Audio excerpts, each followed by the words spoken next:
नमस्कार साथियों। विद्यार्थी वर्दी डीबीटी के बिल अगर ईसीएस डन है फिर भी आप रिजेक्टेड ट्रांजैक्शन में एक बार जरूर चेक करें, क्योंकि ये जो राशि है वो जन आधार खातों में जमा हुई है और जन आधार खाते हैं वो कईयों में लंबे समय तक लेन देन नहीं हुआ है, जिस वजह से वो फ्रीज पड़े हैं और या कईयों की केवाईसी नहीं हो रखी है, इस वजह से उन खातों में भुगतान नहीं हुआ है और वो अभी तक पेंडिंग है।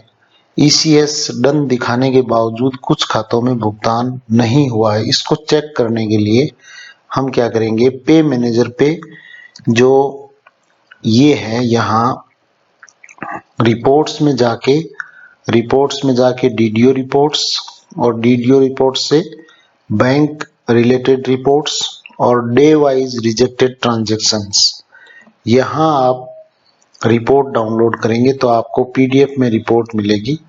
यानी आपको डीडीओ रिपोर्ट्स में बैंक रिलेटेड रिपोर्ट और डे वाइज रिजेक्टेड ट्रांजैक्शन से आपको सर्च करना है और वहां जाके क्या करना है। यहाँ देखिए, मैं पे मैनेजर पे आ जाता हूँ, सीधा अपन होम पेज पे चले जाते हैं। अब यहाँ पे रिपोर्ट्स और रिपोर्ट से डीडीओ रिपोर्ट्स और डीडीओ रिपोर्ट से बैंक रिलेटेड रिपोर्ट्स और यहाँ से आपको ये यहाँ पे डे वाइज रिजेक्टेड ट्रांजैक्शंस, इस पे क्लिक करना है। यहाँ डे भर दीजिए, date from date to date. तो यहाँ पे जो पहला डीबीटी का बिल बना था वो डेट भर दीजिए और आज की डेट टू डेट में भर दीजिए। ये यहाँ पे भरने के बाद हम 100 रिपोर्ट पे जाएंगे तो 100 रिपोर्ट में अपने पास पीडीएफ डाउनलोड हो जाएगी। इस पीडीएफ को आप देखिए, इसमें आपको जो फेल्ड ट्रांजैक्शन है उनकी रिपोर्ट दिखाई देगी। ये देखिए 5 और 4 9 अलग अलग डेट्स में ये 9 ट्रांजैक्शन है, वो 9 बच्चों के खातों में राशि 200 रुपए जमा नहीं हुई है। तो अब हमें क्या करना होगा, पे मैनेजर पे ही आपको ऑथराइजेशन टैब में आना है और ई एडवाइस डीडीओ में ई एडवाइस करेक्शन यहाँ पे आना है। ई एडवाइस करेक्शन में आपको फाइनेंशियल ईयर सेलेक्ट करना है और फिर उसके बाद आपको यहाँ एडिट का ऑप्शन दिखेगा और 9 बच्चों के नाम के आगे एडिट का ऑप्शन दिखेगा। तो उन बच्चों से बैंक खाते की पासबुक मंगवा लें और उससे खाता संख्या मिलान करते हुए, खाता संख्या अगर गलत है तो खाता संख्या है वो सही कर दें, आईएफएससी कोड गलत है तो आईएफएससी कोड सही कर दें और टिप्पणी भी लिख दें कि खाता है वो सही कर दिया है और या आईएफएससी सही कर दिया गया। जो भी इसमें त्रुटि रही है वो टिप्पणी में आपको लिखना है और यहाँ पे आपको बैंक की पासबुक भी अपलोड करनी है। अगर बैंक खाता सही है, आईएफएससी सही है, तो उस स्थिति में वो खाता फ्रीज है किसी न किसी वजह से, या तो उसकी केवाईसी नहीं हो रखी है या फिर उस खाते में लंबे समय से लेन देन नहीं हुआ है। तो उनके गार्जियंस को कहना होगा कि आपका ये खाता है वो चालू स्थिति में लाएं ताकि ये पेमेंट हो सके। तो इस तरीके से 1 बाय 1 सभी विद्यार्थियों की जो जन आधार खाते की बैंक पासबुक है वो यहाँ पे अपलोड करनी है।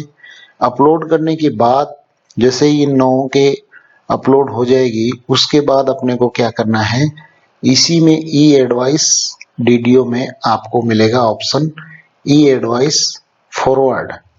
तो यहाँ ई एडवाइस फॉरवर्ड कर देंगे हम। ई एडवाइस फॉरवर्ड में जैसे ही वहां पे वो हमने जो किया था वो अगर कंप्लीट हो जाएगा तो यहाँ वो लिस्ट शो होगी और यहाँ सेलेक्ट ऑल करके और नीचे फॉरवर्ड का टैब होगा, वहां से हम फॉरवर्ड कर देंगे और ई एडवाइस के नंबर नोट कर लेंगे। ई एडवाइस के नंबर नोट करने के बाद अपना काम हो गया, अपना बिल है वो ट्रेजरी दोबारा से पहुंच गया इन विद्यार्थियों का। अब हमें क्या करना है, रिपोर्ट्स डाउनलोड करनी है और रिपोर्ट्स आएगी ई कुबेर रिपोर्ट्स में, ई एडवाइस डीडीओ रिपोर्ट। इसमें आपको ई एडवाइस के नंबर डालने पड़ेंगे जो अभी हमने नोट किए थे, वो नंबर डाल के सबमिट करेंगे तो हमारे सामने ई एडवाइस रिपोर्ट डाउनलोड हो जाएगी। उसको हम प्रिंट ले लेंगे 2 प्रतियों में। एक प्रति के साथ जो भी डॉक्यूमेंट्स है, बैंक पासबुक की प्रतियां हैं, वो प्रमाणित करते हुए डीडीओ के सील साइन के साथ और ई एडवाइस पर भी सील साइन के साथ एक कॉपी है वो ट्रेजरी को मैनुअल भेजनी भी होगी और एक कॉपी है वो अपने कार्यालय में रहेगी।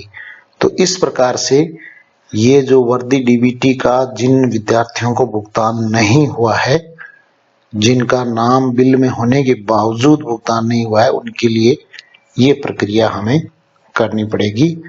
तो इस प्रक्रिया को आप अपना के और इन विद्यार्थियों के खाते में राशि है वो जमा करवा सकते हैं। ये तरीका रहेगा। Thank you very much.